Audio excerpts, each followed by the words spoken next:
बनहि में जीवन बिताई, महल सुख सीता न पाई। बनहि में जीवन बिताई, महल सुख सीता न पाई।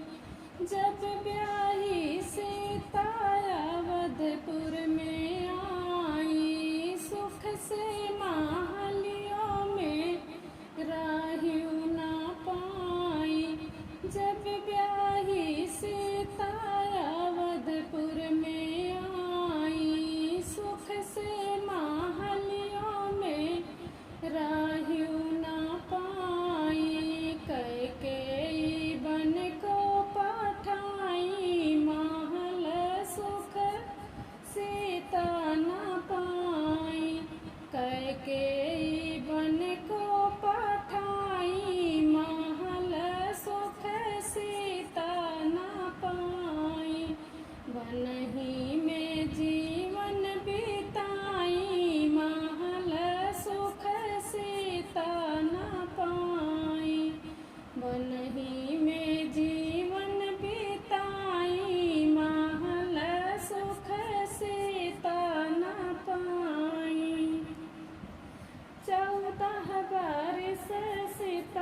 गुरु जी से काही तपसी न भेष धरी राहिन महल सुख सीता न पाई।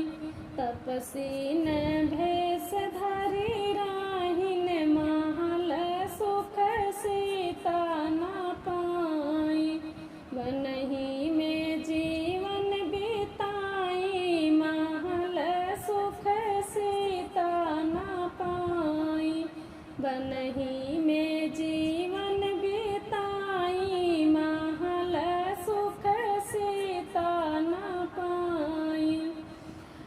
फिर सीता लौटी अयोध्या के आई। फिर सीता लौटी अयोध्या के आई। फट गई धरती गई ऊ समाई। फट गई धरती गई ऊ समाई। सीता सती कहलाई महल सुख सीता न पाई। सीता सती कहलाई महल सुख सीता न पाई। वनहि